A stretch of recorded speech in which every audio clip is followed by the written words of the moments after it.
Hello friends, ನೋಡಿ ನಾವು ಬಂದಿದ್ದೇವೆ ಸೋಮೇಶ್ವರ ಬೀಚ್. ಈಗ ನೋಡಿ ಮಳೆಯ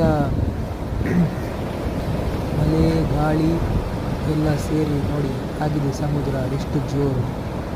ಹಾಗಾಗಿ ಅದರಲ್ಲಿ ಕೂಡ ಸಮುದ್ರದಲ್ಲಿ ಆಟ ಆಡಲಿಕ್ಕೆ ಬಂದಿದ್ದಾರೆ. ಇದು ಸಹ 3-4 ಮಂದಿ ಆಟ ಆಡ್ತಿದ್ರು. ಇದೇ ಸ್ಯಾಟರ್ಡೆ. ನೋಡಿ ಹೇಗೆ ಆಟ ಆಡ್ತಾರೆ, ಅವರಿಗೆಲ್ಲ ಹೇಳಿದರೆ ಆಡ್ತಾರೆ.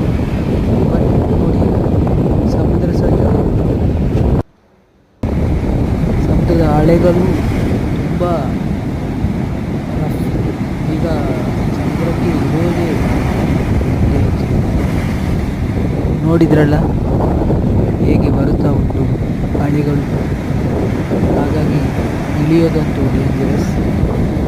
ಹಾಗಾಗಿ ಮಳೆಗಾಲದಲ್ಲಿ ಯಾರು ಕೂಡ ಈಜಾಡಲಿಕ್ಕೆ ಹೋಗಬಹುದು. Ullal Someshwara beach visit.